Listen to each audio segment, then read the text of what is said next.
Alright, so here's how it all started. My name's Jeff and I've been married to Caroline for 7 years. 7 years of what I thought was a solid, unshakable partnership. We met through mutual friends, clicked right away, and before I knew it we were inseparable. Caroline was everything I wanted in a partner. Funny, ambitious, supportive, and the kind of person who could light up a room just by walking into it. In the beginning it was like we were living in our own little bubble. We traveled a lot, tried new things, and genuinely loved spending time together. Even when life got busy, we always made time for date nights and little surprises for each other. I thought we had it all figured out. But then, a few months ago, things started to feel different. At first it was subtle. Caroline would zone out during our conversations, like she wasn't really there. She started spending more time on her phone, holding it closer to her chest like she didn't want me to see. It wasn't outright suspicious at first, just little things I noticed but didn't dwell on. Everyone has their moments, right? Then, her phone practically became an extension of her hand. I'd catch her texting late at night, smiling at her screen, and when I'd ask what was so funny, she'd brush it off with a quick "oh, just work stuff." Now, Caroline works as a project manager for a tech company, so she's always had a busy schedule. I didn't think too much about it at first. But when work stuff started popping up during weekends, late evenings, and even our dinner dates, I couldn't help but feel something was off. The big turning point for me was her business trips. Caroline had always gone on occasional trips for work, but now they were happening more often. Every couple of weeks, she'd announce she had to fly out for a meeting or conference. Normally she'd tell me all about these trips, where she was going, who she was meeting, how long she'd be gone. But lately her answers were vague. The first real red flag came after one of these trips. She came home late, looking tired but strangely upbeat. When she leaned in to kiss me hello, I caught a whiff of cologne. It wasn't hers and it definitely wasn't mine. I made a joke about it, asking if she'd made a new friend. She laughed nervously and said she'd hugged one of her co-workers at the airport. I wanted to believe her. I really did. But the way she avoided eye contact and changed the subject right after, that didn't sit right with me. Then there was the night I caught her whispering on the phone in the kitchen.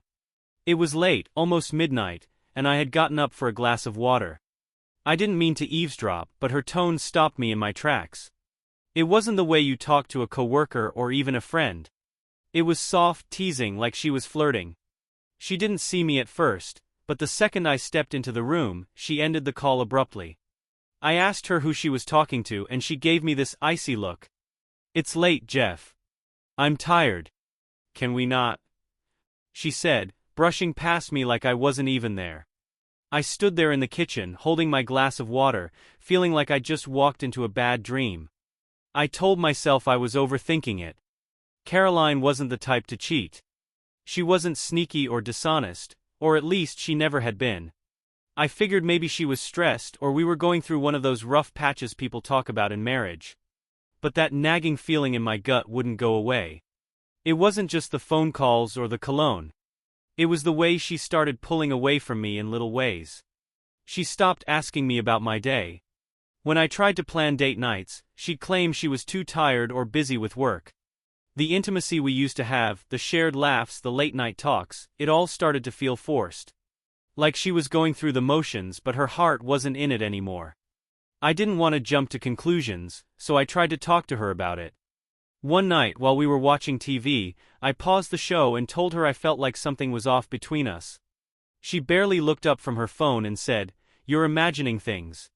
Everything's fine." Fine. That word hit me like a punch to the gut. Our marriage used to be more than fine, it was amazing. And now, fine was all I was supposed to settle for? That night I lay awake, staring at the ceiling, trying to figure out if I was being paranoid or if there was something deeper going on.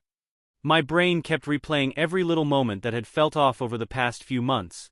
The late nights, the business trips, the phone calls, the distant looks. I decided I needed to know the truth. After that night, I couldn't stop thinking about everything that felt wrong. Caroline's phone obsession, her odd behavior, the vague excuses, it was all adding up to something I didn't want to face.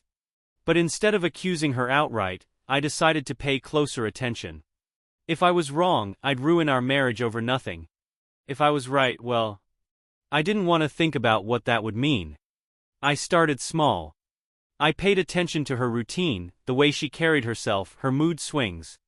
It was like a light switch had flipped. She could be warm and affectionate one moment, then distant and snappy the next. I told myself it was just stress from work. She'd always been a perfectionist, and her job had been demanding lately. Maybe she was just stretched too thin. But then there were more little things. Like how she suddenly started dressing nicer, even on days she claimed to be working from home. Caroline had always been fashionable, but this was different. She started wearing perfume more often, putting on makeup even when she wasn't going out. I asked her about it once, jokingly saying, "Trying to impress someone at the office?" She shot me a look and said, "Can a woman look nice for herself?" It was a fair point, but it still felt off. The business trips kept coming. The next time she went, I offered to drop her off at the airport. She said no, claiming it was out of my way and she didn't want me to bother. That wasn't like her. She used to love when I drove her places. It gave us extra time to chat and joke around. I insisted, but she stood her ground, saying a coworker was already picking her up. When she got back, I checked her suitcase. I wasn't proud of it, but I needed to know if I was losing my mind or if there was something real to my suspicions. Everything seemed normal, clothes, toiletries, but then I noticed a receipt tucked into one of the side pockets. It was from a fancy restaurant in a city she supposedly went to for a conference. Here's the thing, Caroline hates eating alone. She's always said it makes her feel self-conscious. And this receipt wasn't for a quick bite, it was for a full meal with wine enough for 2 people. I didn't confront her about it. Instead, I kept it to myself and waited. A week later, she had another late-night phone call. This time I stayed quiet, listening from the hallway. I couldn't make out everything she said, but there were a few words that hit me like a freight train. "I can't keep doing this," she said, her voice low and shaky. "It's too risky." Too risky. What was too risky? When she hung up, I walked into the room, acting like I hadn't heard anything.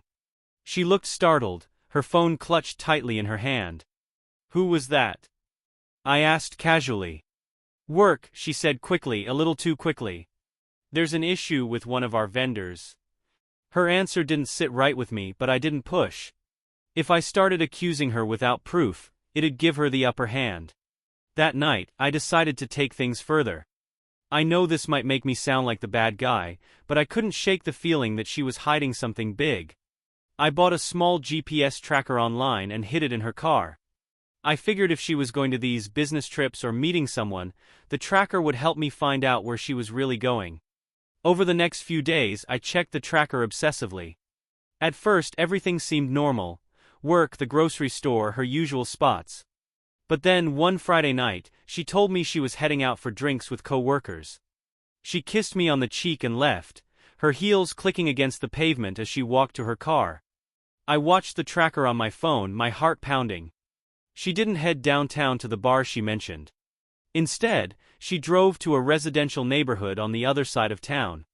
She parked in front of a house I didn't recognize and stayed there for hours. That night was one of the longest of my life. I sat on the couch, staring at the tracker app, watching the little dot representing her car stay parked in front of that house. My mind was racing, coming up with every possible explanation. Maybe it was a friend's house? Maybe they decided to have drinks there instead of going out? But deep down I knew. Around midnight the dot started moving again. She was on her way home. I closed the app and tried to calm myself down, telling myself I didn't know anything for sure yet. Maybe there was a reasonable explanation. When she walked through the door, she looked different. Her hair was a little messier than usual, and her lipstick had mostly worn off. She smelled like perfume, hers, but also something else, something faint and unfamiliar. "Hey," I said, keeping my tone casual. "How was it?" She smiled, but it felt forced. "Good. Just the usual office gossip and drinks. I'm exhausted, though. I'm gonna head to bed." I watched her walk away, feeling a mix of anger and sadness bubbling up inside me. She didn't even stop to ask about my evening, didn't offer any details about hers. It was like she just wanted to get through the conversation as quickly as possible. The next day I decided to find out more about that house. I couldn't just let it go. While Caroline was out running errands, I drove to the neighborhood, parked a few blocks away, and walked to the address. It was a modest two-story house, nothing flashy. There was a black sedan parked in the driveway, but I didn't recognize it. I didn't see anyone outside, and I wasn't about to go knocking on the door like some crazy stalker. Instead, I snapped a picture of the house and the license plate on the car in the driveway. When I got home, I ran the plate through a reverse lookup site. I know it's not exactly the most ethical thing to do, but I was desperate for answers.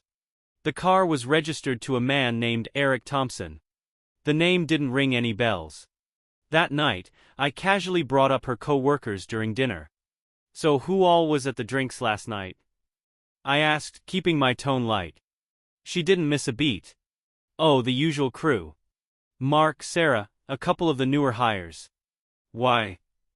"No reason," I said, forcing a smile. "Just curious." Mark and Sarah were names I'd heard before. But Eric? She didn't mention him. A few days later, I noticed she left her laptop open on the kitchen counter while she was in the shower. I'd never snooped on her devices before, it felt wrong, but at this point I was past the point of caring. I opened her email and started scrolling through her inbox. Most of it was work-related, but then I saw an email from a name that stopped me cold. Eric Thompson. The subject line read, "Last night." I hesitated for a second before clicking on it. The message was short. "I can't stop thinking about you. Counting down the days until I see you again." I felt like the ground had been pulled out from under me. I stared at the screen, my hands shaking, my heart pounding so loudly I thought it might burst. Before I could read anything else, I heard the water shut off. I quickly closed the laptop and walked back to the living room, trying to act normal. That email confirmed everything. There was no more denying it. Caroline was cheating on me. I spent the next few days feeling like a zombie, going through the motions of daily life while my mind replayed everything over and over. How long had this been going on? Was it just emotional or was it physical too? Did she even feel guilty about it? Part of me wanted to confront her right then and there, to scream at her and demand answers. But another part of me wanted to gather more evidence first. I didn't want her to lie or twist the story. I needed the truth, the whole truth, before I made any decisions. So I waited. For days I couldn't focus on anything else. My mind was stuck in a loop, replaying that email, her late nights, and the scent of unfamiliar cologne. Every interaction with Caroline felt fake now, like I was watching someone play a role. She'd smile at me, ask how my day was, kiss me on the cheek, but it all felt hollow. I needed to confront her. But I also needed to do it in a way where she couldn't lie her way out of it. If I went in half-cocked, she might twist the story, claim I was imagining things, or turn it back on me somehow. I'd seen enough stories online about how cheaters deflect and gaslight to know that I needed to be smart about this. So, I started digging. I searched for more emails from Eric. Most of them were casual, work-related on the surface, but a few hinted at something deeper. Lines like, "I'm glad we're finding time for us even with everything going on, and next time I'll make sure we're not interrupted," told me all I needed to know. Then I checked our phone bill. Caroline and I were on a shared plan, so it was easy to see her call and text history. There it was, dozens of calls and texts to a number I didn't recognize. When I looked it up, it was registered to Eric Thompson. Every piece of evidence I found chipped away at the part of me that still wanted to believe in her. The GPS tracker gave me more, too. Over the next week, I watched her car go to that same house twice more. Both times, she said she was meeting co-workers for drinks. Both times, she came home late, smelling like the same cologne. The second time, I almost confronted her the moment she walked through the door. She was wearing a different dress than the one she left in, claiming she'd spilled a drink on herself and borrowed a change of clothes from Sarah.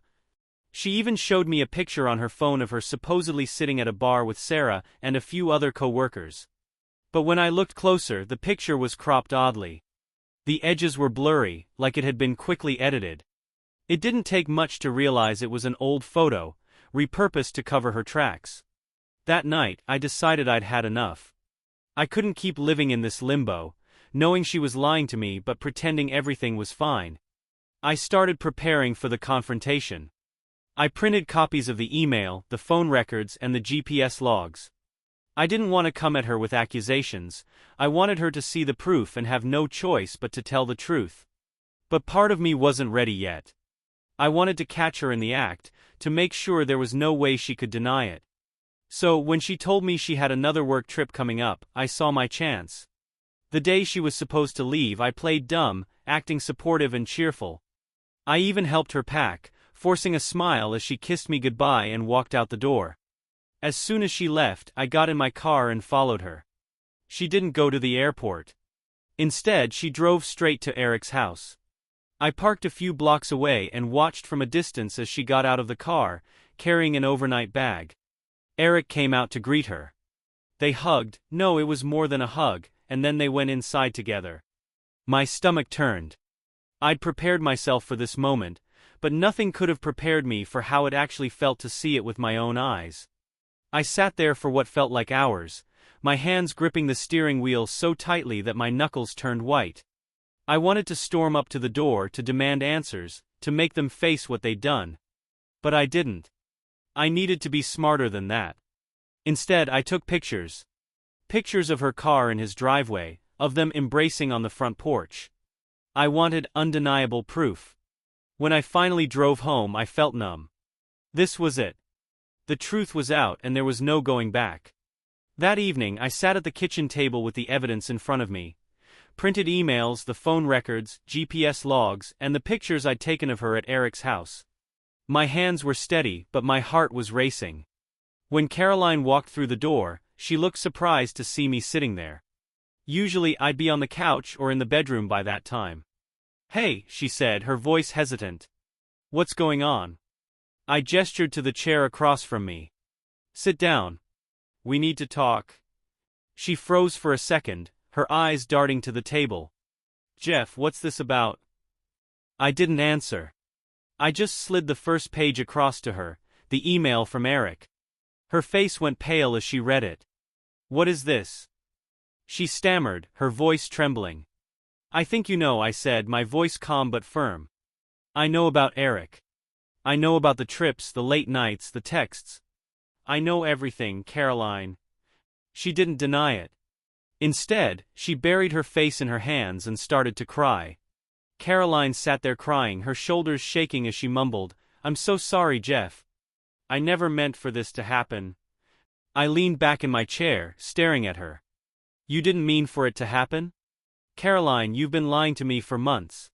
Sneaking around, covering your tracks. How is any of that accidental?"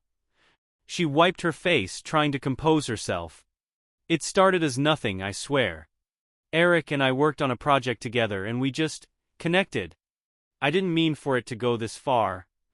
I felt a sharp pang in my chest. Go this far? So, what exactly does this far mean? I need to hear it from you, Caroline. No more lies. She hesitated, her hands twisting together. "We kissed. A few times. And we slept together. Twice." My head dropped, and for a moment the room was silent except for the ticking of the clock. Hearing her say it out loud, even though I'd suspected it, was like a dagger to the heart. "Why?" I finally asked. "What was I missing? What wasn't enough for you?" She shook her head frantically. "It's not about you. You've been an amazing husband, Jeff. This is all on me. I was stupid and selfish and I ruined everything. Please believe me, it wasn't because you did anything wrong." I looked at her, trying to read her face. "If I didn't do anything wrong, why didn't you come to me? Why did you go to him instead?" Her tears started again and she had no answer.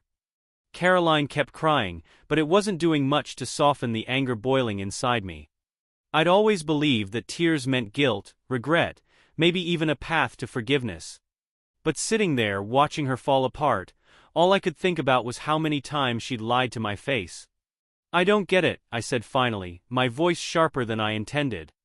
"You say it's not about me, that I didn't do anything wrong. But if I was such a great husband, why didn't you stop this? Why didn't you cut it off the first time Eric crossed the line? Why didn't you tell me what was going on?" She sniffled, wiping her cheeks with her sleeve. "I don't know. I was scared. Scared of hurting you, scared of ruining our marriage. I couldn't help but laugh bitterly. Scared of ruining our marriage. Caroline, look around. It's already ruined. You did that the second you decided to sneak behind my back. Her face twisted in pain, and she reached out like she wanted to touch my hand. I pulled back instinctively, the gesture making my stomach turn. Don't, I said firmly. Don't try to make this better with some half-hearted apology. I need you to be honest with me for once. Tell me everything. How long has this been going on? She hesitated, her eyes darting away from mine. It started about 6 months ago. At first it was just talking. We'd stay late after meetings and he'd tell me about his life, his problems. It felt harmless. But then you crossed the line, I cut in. You let it go from harmless to this.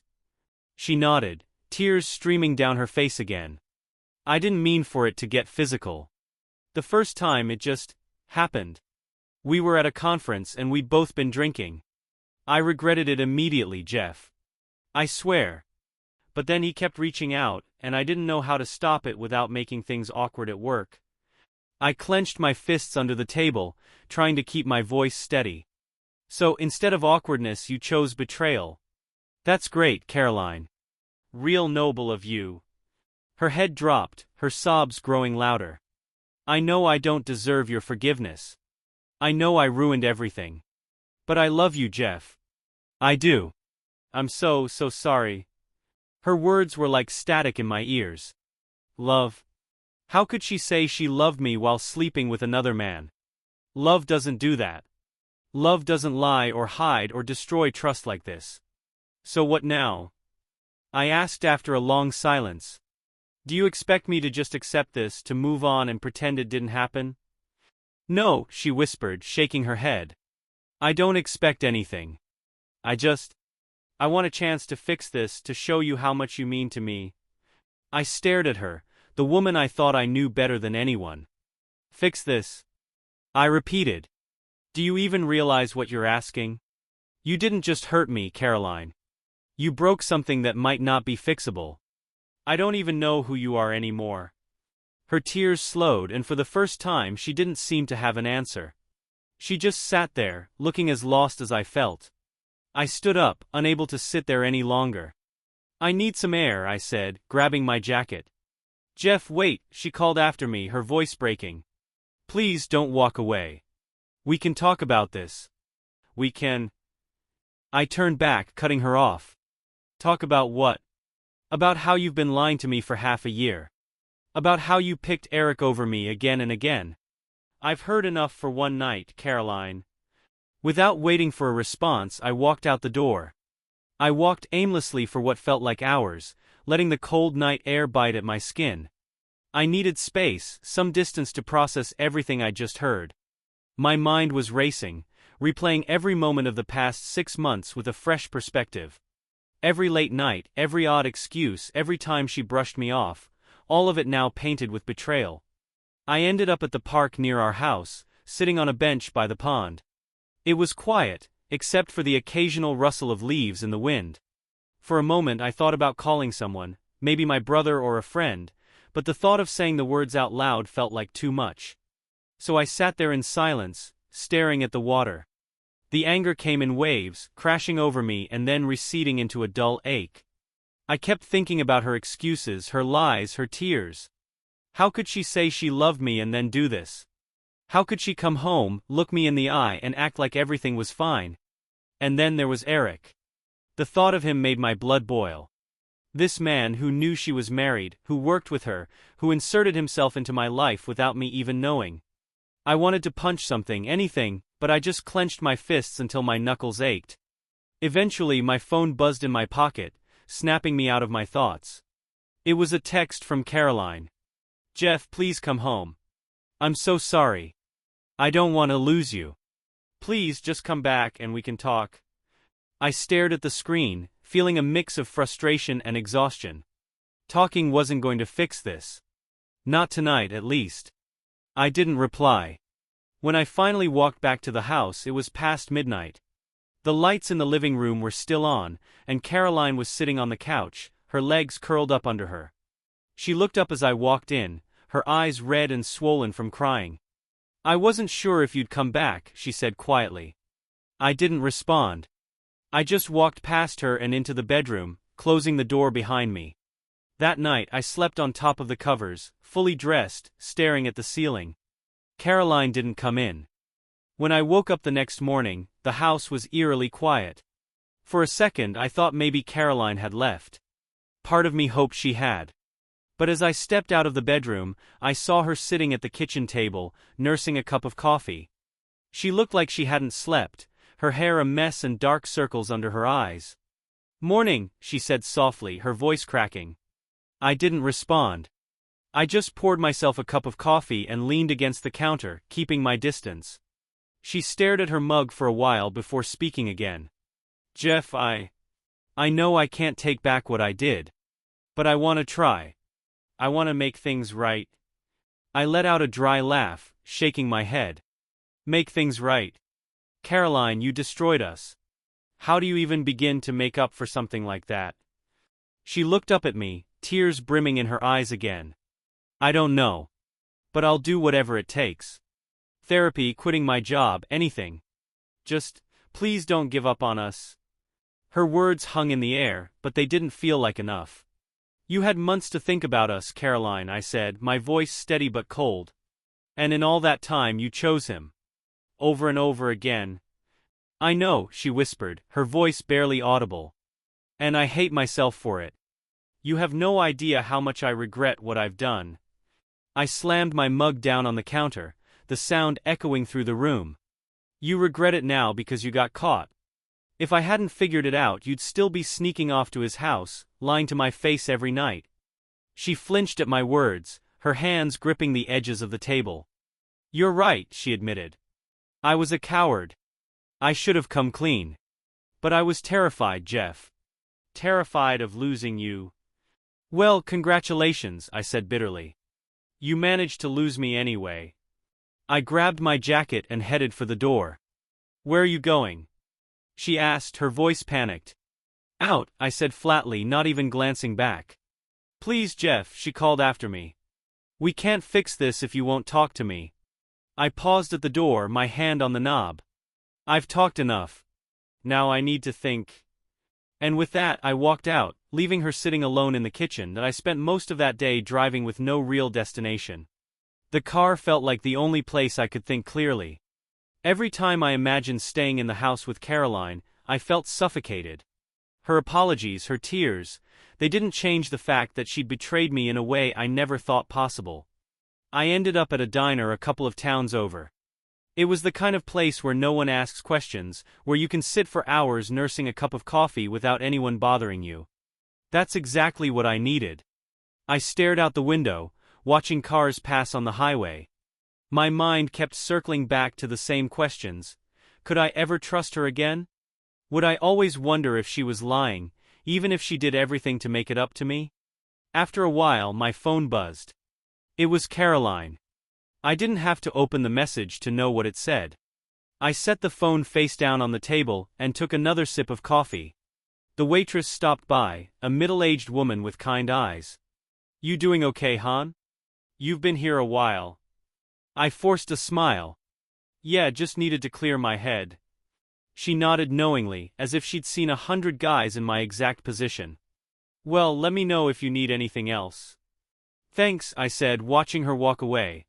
Eventually I started driving again. By the time I got back into town, the sun was starting to set.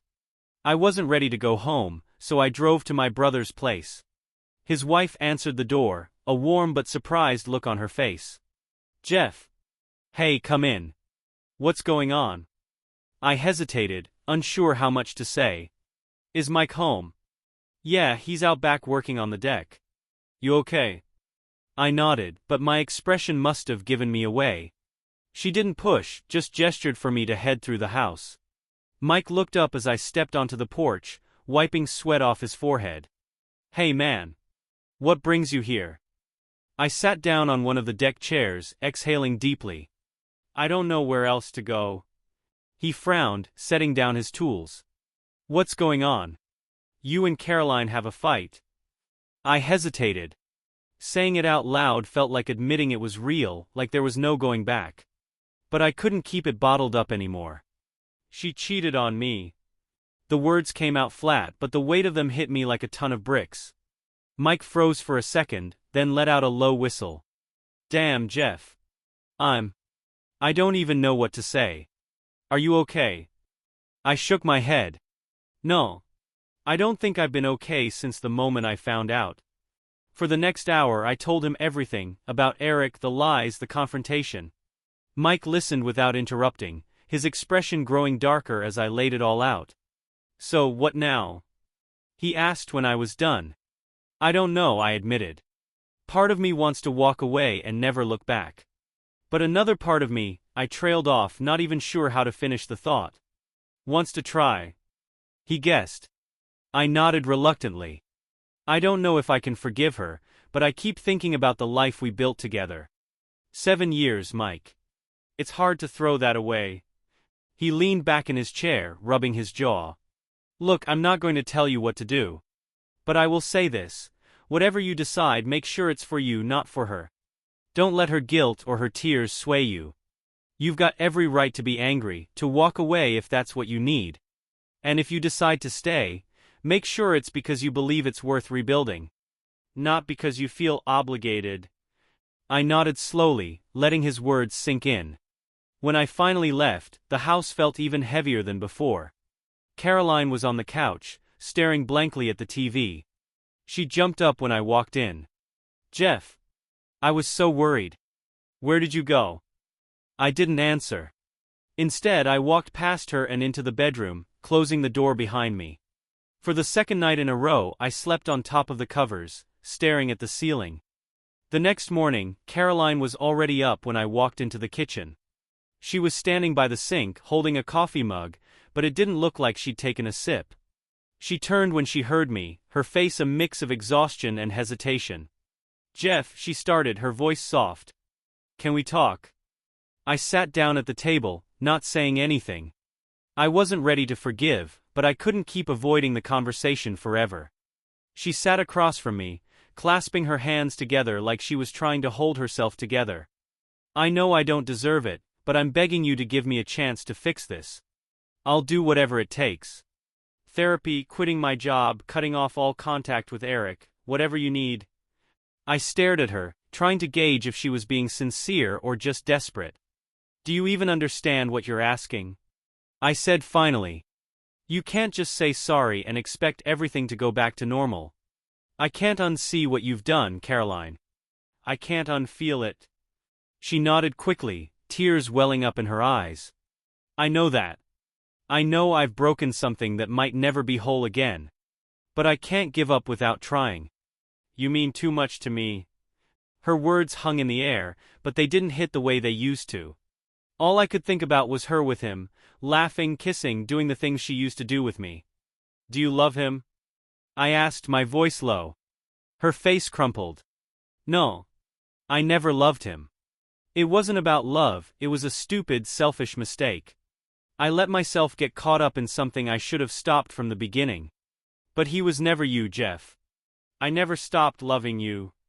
Her words didn't bring the comfort she seemed to think they would. You had a funny way of showing it, I muttered. She reached across the table like she wanted to take my hand, but I pulled back. Jeff, I know I've hurt you more than I can ever fix. I know you might not believe me, but I hated myself every time I lied to you.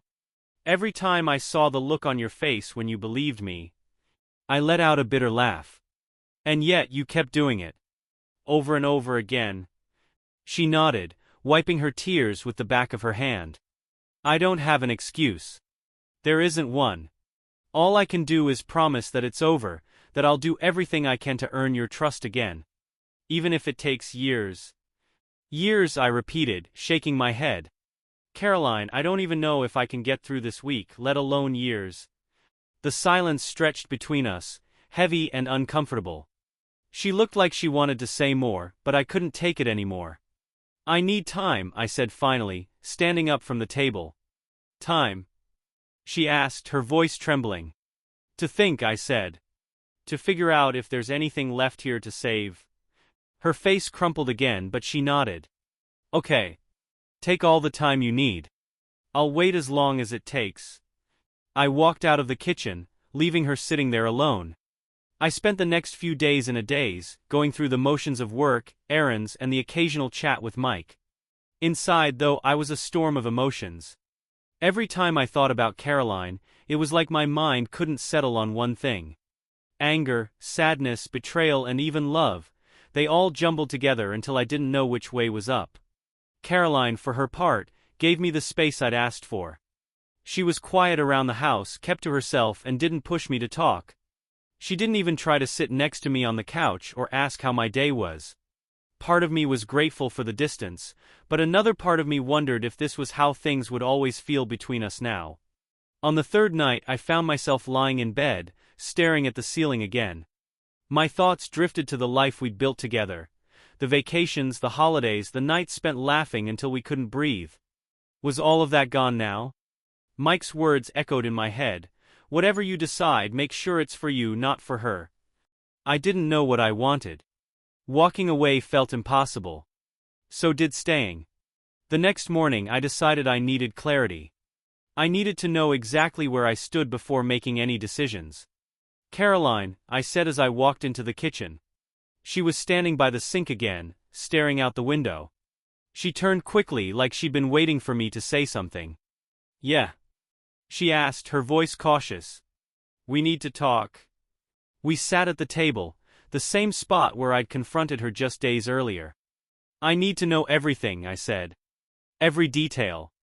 No more half-truths, no more sugarcoating. If there's even the slightest chance of us moving forward, I can't have any more surprises. She nodded slowly, her hands shaking as she clasped them on the table. Okay, she whispered. Ask me anything. For the next hour, I asked her everything I'd been afraid to ask before. How it started, how often they'd seen each other, if she'd ever thought about leaving me for him. She answered every question, her voice shaking but steady, her eyes never leaving mine. I wasn't planning to leave you, she said when I asked about Eric's role in all of this. He wasn't my future. He was just a distraction, a mistake I let go on for far too long. Did you ever love him? I asked again, needing to hear it more than once. No, she said firmly. I never did. He gave me attention, made me feel needed, I guess. But it wasn't love. I know that sounds pathetic, but it's the truth. Her honesty stung, but it also brought a strange sense of clarity. For the first time, I felt like she wasn't trying to protect herself or spin the story. She was just laying it all out there, raw and unfiltered. When we finally stopped talking, the house felt quieter than ever. I sat there, processing everything she'd told me, while she sat across from me, waiting for me to say something. I need more time, I said finally. I don't know what I'm going to do yet, but I need more time to figure it out. She nodded, her face a mix of hope and heartbreak. Take all the time you need, she said softly. Over the next week I tried to keep myself busy. Work helped, and I spent more time with Mike, taking every opportunity to get out of the house. But no matter where I went or what I did, Caroline was always on my mind. One night I finally broke down and decided to call someone who could give me a different perspective. My mom. She and my dad had been married for over 30 years, and while their marriage wasn't perfect, they'd always seemed to weather the storms together. She answered on the third ring. Jeff? Everything okay, honey? It's late. Yeah, Mom, I said, trying to keep my voice steady. I just needed someone to talk to. She immediately picked up on the tone in my voice. What's wrong? Is it Caroline? I sighed, feeling the weight of the situation pressing down on me. Yeah. She cheated on me, Mom. There was a long pause on the other end of the line. When she finally spoke, her voice was calm but firm. Oh, Jeff. I'm so sorry. That's a hard thing to go through. I spent the next hour telling her everything. About Eric, the lies, the confrontation, and my struggle to figure out what to do next. Mom listened patiently, only interjecting occasionally to ask a question or offer a quiet, "I'm so sorry, honey." When I was done, she took a deep breath. I can't tell you what to do, Jeff, she said. This is your life, your marriage. But I can tell you this. Forgiveness isn't the same as forgetting. If you decide to stay, you'll have to find a way to move past this or it'll eat you alive. And if you decide to leave, don't let guilt hold you back. You have every right to walk away. Her words hit me harder than I expected. How do you know if it's worth staying? I asked quietly. You don't, she said simply. You just have to ask yourself if the good outweighs the bad, and if you're both willing to put in the work to rebuild what was broken. When I hung up the phone, I felt a little lighter, like some of the weight had shifted. But the decision still loomed over me like a dark cloud. That night, Caroline knocked softly on the bedroom door. She hadn't been sleeping in the bed since the confrontation, choosing to stay in the guest room instead. Jeff, she said hesitantly. What is it? I asked, not opening the door. I wanted to say thank you. For talking to me. For not shutting me out completely. I know I don't deserve it, but it means everything to me. I didn't respond, and after a moment, I heard her footsteps retreating down the hall. A few more days passed. I still hadn't made a decision, but something inside me knew I couldn't keep living in limbo. I needed to confront the future head-on, whether that meant walking away or trying to rebuild. That morning, as I sat at the kitchen table with my coffee, Caroline walked in. She looked hesitant, like she wasn't sure if she should say anything, but after a moment she sat down across from me. I've been looking into therapists, she said quietly.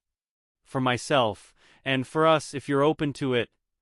Her voice was steady, but I could see how hard it was for her to bring it up. I didn't respond right away, and she took a deep breath before continuing. I know I've said this before, but I'll say it again. I'm sorry, Jeff. I know that doesn't undo what I did, but I mean it. And I'm willing to do whatever it takes to make things right, even if it's hard or uncomfortable. Even if you decide you can't stay. Her words hung in the air, heavy with sincerity.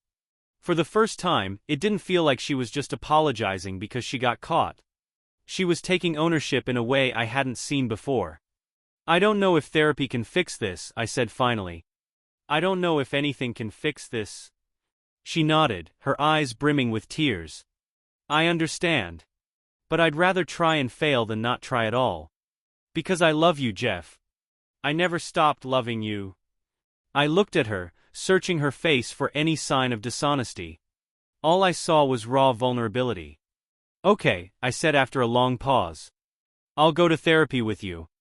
But I'm not making any promises. This doesn't mean everything's okay or that I've forgiven you. I don't expect it to, she said quickly. I want to try. That's all I'm asking. Later that day, Caroline handed me a list of therapists she'd found, letting me pick one I was comfortable with. It was a small gesture, but it felt significant. She was giving me control, showing me she was willing to put in the work without dictating how things would go. That night, as I lay in bed, I realized this was the first time in weeks that I didn't feel completely lost.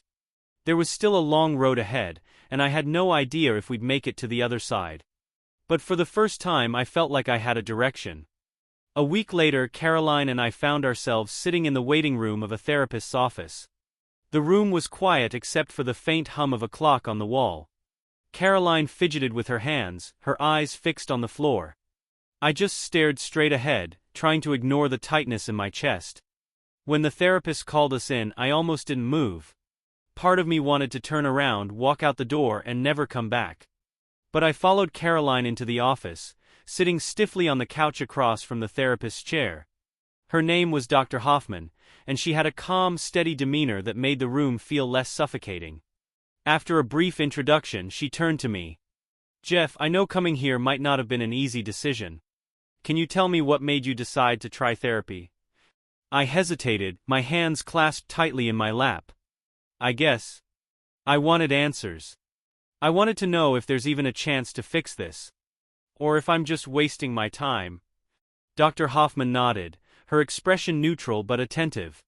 That's a valid concern. And Caroline, what do you hope to get out of this process? Caroline's voice was soft but steady. I want to prove to Jeff that I'm willing to do the work to make things right. I know I've broken his trust and I know it won't be easy, but I'm committed to trying. I glanced at her, searching for any sign of insincerity. She looked genuinely nervous but determined. Dr. Hoffman leaned forward slightly, her tone even. The first thing I want to acknowledge is that this is going to be a long process. Rebuilding trust after infidelity is one of the hardest challenges a couple can face. But it's not impossible, if both of you are willing to be honest and open, even when it's uncomfortable. Her words felt heavy, but there was a glimmer of hope in them. She turned to me again. Jeff, can you tell me how this experience has affected you? I took a deep breath, trying to organize my thoughts. It's destroyed me. I can't look at Caroline the same way anymore. Every time I think about what happened, it feels like a knife in my chest.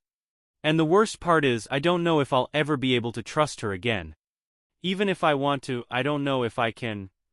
Caroline flinched at my words, but she didn't interrupt. Dr. Hoffman nodded. Thank you for sharing that, Jeff. It's important to acknowledge those feelings, even if they're painful. And Caroline, how does hearing that make you feel? Caroline wiped her eyes quickly. It makes me feel horrible. Knowing that I caused him this much pain, it's unbearable. But I know I have to face it.